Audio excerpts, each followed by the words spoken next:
Olá e bem-vindos! Olha, hoje nosso trabalho é mergulhar num conjunto de materiais do professor Vanderlei Carreira, o Vanc, para desvendar um conceito que, assim, secretamente rege boa parte do mundo ao nosso redor: a distribuição normal.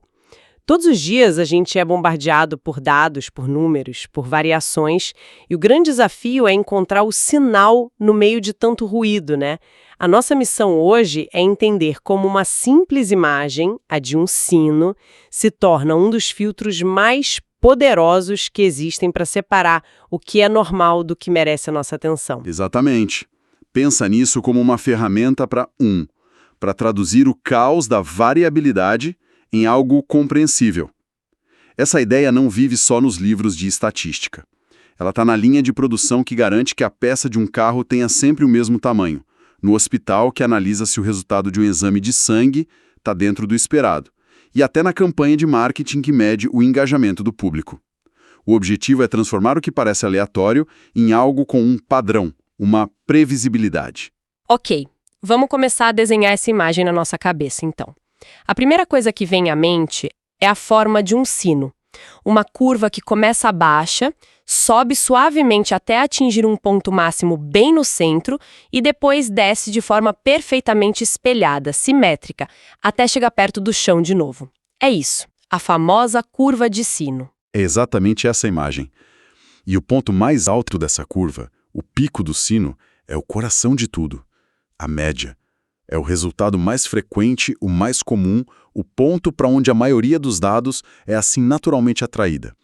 E conforme a gente se afasta desse centro, para a direita ou para a esquerda, a curva vai ficando mais baixa, indicando que valores muito altos ou muito baixos são cada vez mais raros.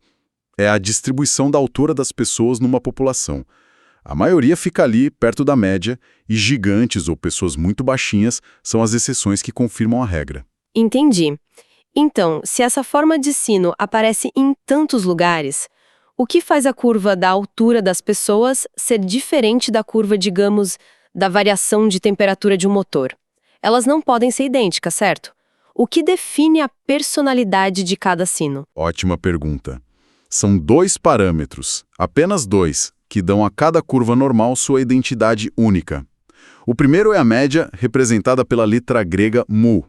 Ela define a localização do sino. Pense nela como uma âncora. Se a temperatura média de um processo sobe, o sino inteiro simplesmente desliza para a direita no nosso gráfico, mas mantém exatamente o mesmo formato. Certo. A média diz onde o centro da festa está acontecendo. E o que define o formato da festa? Se ela é mais concentrada ou mais espalhada? Aí entra o segundo parâmetro, o desvio padrão, a letra grega sigma. Ele mede a dispersão, ou seja, o quão espalhados os dados estão em torno da média. Se o desvio padrão é pequeno, os dados estão todos amontoados perto do centro. O resultado é um sino alto e estreito, bem pontudo. Isso indica um processo com baixa variabilidade, muito consistente. Agora, se o desvio padrão é grande, os dados estão mais espalhados e o sino fica baixo e largo. Isso mostra um processo com alta variabilidade. Ah, então quer dizer que a gente consegue, só de olhar para o formato do sino, ter um diagnóstico rápido de um processo. Um sino magro e alto significa previsibilidade e controle. Um sino baixo e largo significa que as coisas estão mais soltas, mais imprevisíveis. É isso. Perfeito. A média ancora a posição e o desvio padrão dita a forma. Com essas duas informações, a gente descreve um universo de fenômenos. E aqui as coisas começam a ficar realmente poderosas, eu imagino. Se existe esse padrão, deve haver uma forma de prever o comportamento dos dados sem precisar olhar um por um. Existe algum tipo de atalho? Sim, e é um dos atalhos mais úteis da estatística. É a chamada regra empírica, ou regra 6895/99,7. É quase como um mapa do tesouro para a curva normal. Ela nos diz que, para qualquer processo estável que siga essa distribuição, podemos esperar o seguinte. Deixa eu adivinhar. Os números são as porcentagens. Exato. Primeiro, se você medir a distância de um desvio padrão para a direita e um para a esquerda da média, Nessa faixa central, você vai encontrar aproximadamente 68% de todos os seus dados. É o comportamento padrão, o dia a dia do processo. Ok, mais de 2/3 dos dados estão a apenas um passo de distância da média. E se a gente der 2 passos? Se ampliarmos essa faixa para 2 desvios padrão para cada lado, a gente abraça cerca de 95% de todos os resultados possíveis. A imensa maioria de tudo o que se espera que aconteça está dentro dessa zona. Por isso, essa faixa é frequentemente vista como a zona de normalidade. Certo, agora faz sentido. Mas espera um pouco. 95%, 99,7%, esses números parecem quase perfeitos demais. O mundo real, com toda a sua bagunça, realmente se encaixa nessas caixinhas de forma tão organizada? Ou isso é mais um modelo teórico, um mundo ideal? Essa é a pergunta fundamental. E a resposta é: sim, muitos processos estáveis e sob controle se comportam de maneira espantosamente próxima a isso. Mas a verdadeira beleza da ferramenta não é quando tudo se encaixa, e sim quando não se encaixa. Os valores que caem fora dessa curva esperada são os que nos contam as histórias mais interessantes. E falando nisso, se darmos 3 passos, ou seja, 3 desvios padrão para cada lado, cobrimos 99,7% dos dados. Quase tudo. A chance de um ponto de dado aparecer naturalmente além dessa fronteira é de apenas 0,3%. É um evento raríssimo. Então, um ponto que cai fora desses 3 passos não é só um número diferente, é um alarme. É o universo dizendo: ei, olhe para cá, algo fora do comum está acontecendo. Exatamente.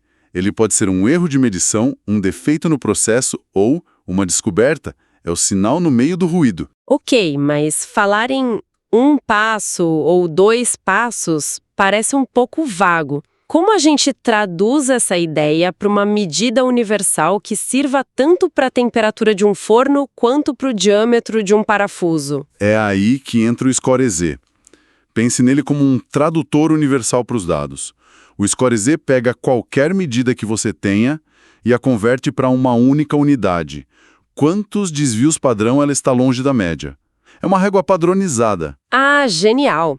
Então, em vez de ficarmos presos a graus Celsius ou milímetros, a gente passa a falar uma língua única.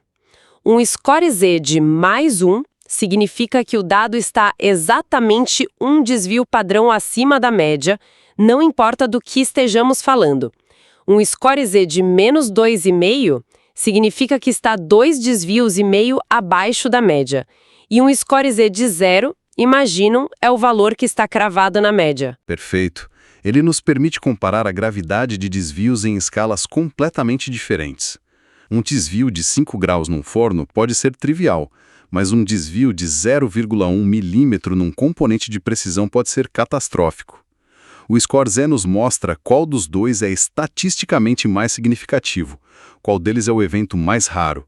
Isso é fascinante na teoria, mas estou tentando imaginar como eu usaria isso numa segunda-feira de manhã. Vamos pegar o exemplo dos laboratórios medindo viscosidade, que está no material. Como a gente transforma essa teoria em ação? Ótimo.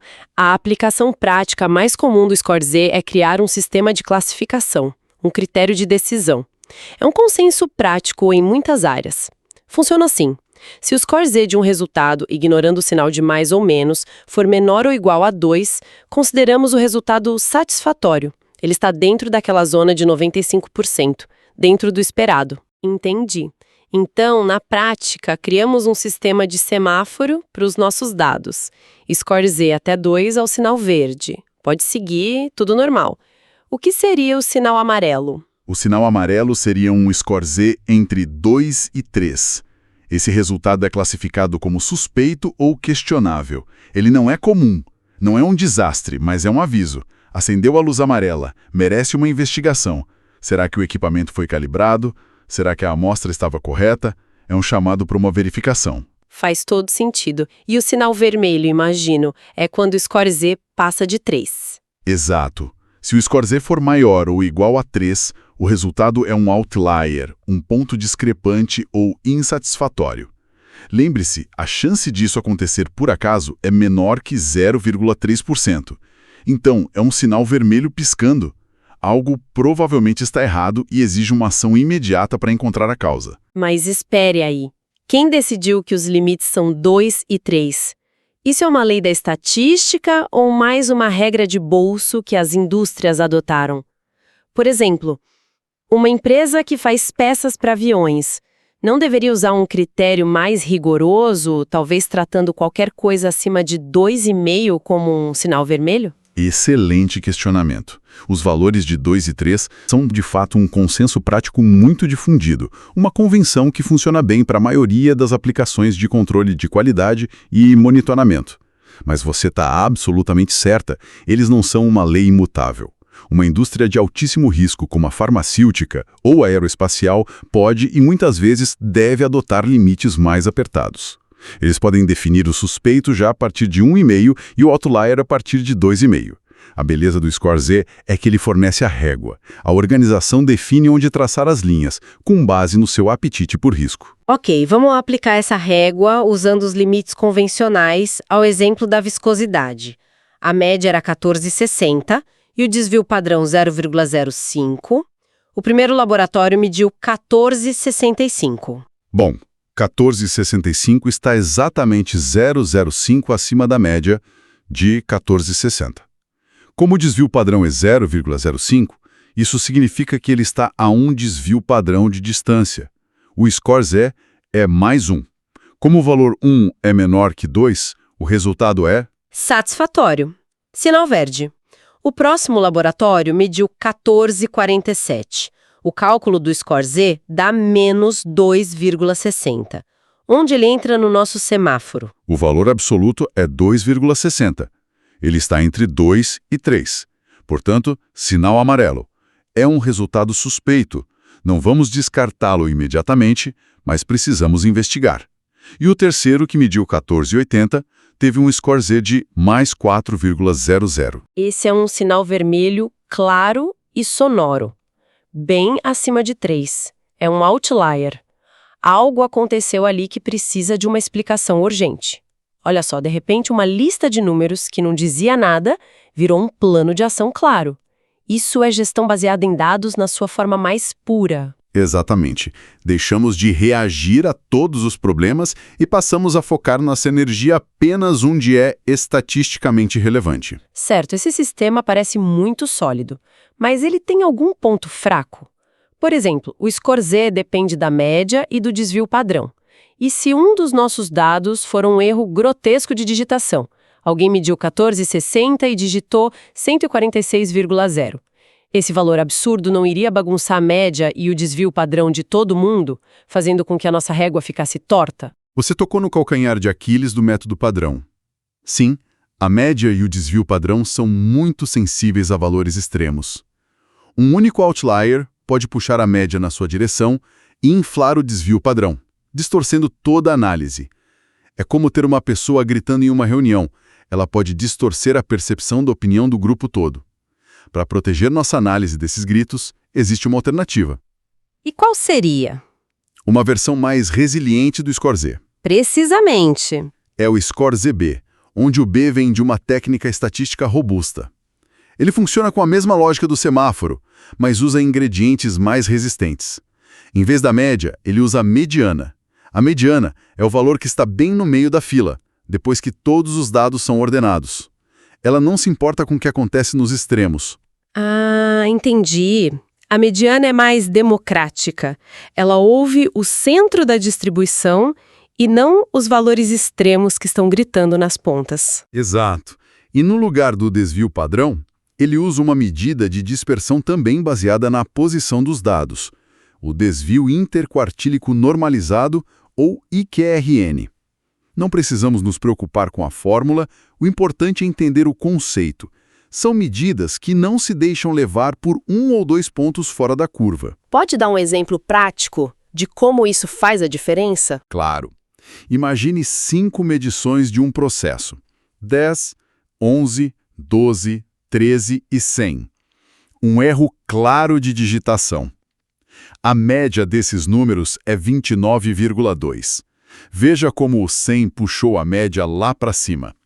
O centro verdadeiro, ao redor de 11 ou 12, foi completamente ignorado. Já a mediana, o número do meio, continua sendo 12. ela não se abalou. Se fôssemos calcular o score Z padrão, usaríamos essa média inflada de 29,2 e todos os nossos resultados bons, o 10, 11, 12, 13, pareceriam estranhamente baixos. O score ZB, por usar a mediana, manteria o centro de referência em 12 e nos daria uma visão muito mais fiel da realidade, apontando corretamente o 100 como o único ponto realmente estranho. Que incrível! Então o score ZB é como um sistema de análise com um filtro de ruído embutido. Ele é a ferramenta ideal para quando suspeitamos que nossos dados podem estar sujos ou conter erros. A lógica do sinal verde, amarelo e vermelho continua a mesma, mas a base do cálculo é muito mais sólida contra solavancos. Perfeitamente colocado. É uma análise mais casca grossa, que nos dá mais segurança quando não temos 100% de confiança na pureza dos dados. Certo. Então, o que a gente leva de mais importante dessa nossa conversa? Começamos com a imagem de um sino e chegamos a um sistema de tomada de decisão incrivelmente prático. Acho que podemos resumir em alguns pontos-chave. Primeiro, a distribuição normal, nossa curva de sino, é o retrato da variabilidade de incontáveis processos estáveis. Ela é definida pela média, que nos dá o centro, e pelo desvio padrão, que nos diz o quão espalhados os dados estão. A partir dessa forma, temos a regra empírica 68, 95, 99,7. É o nosso mapa mental para saber onde a grande maioria dos dados vai estar, nos dando uma noção intuitiva do que é comum e do que é raro. Para transformar essa noção em uma ferramenta de análise, usamos o Score Z. Ele é o nosso tradutor universal, que converte qualquer medida para a linguagem dos desvios padrão, permitindo comparar coisas diferentes e criar um critério objetivo. E com esse critério, montamos nosso semáforo de decisão. Resultados satisfatórios, que é o sinal verde, suspeitos, o sinal amarelo, e outliers, o sinal vermelho. Isso transforma uma análise estatística em um plano de ação gerencial: monitorar, investigar ou agir. E, finalmente, quando o terreno é incerto e os dados podem ser traiçoeiros, temos o Score ZB.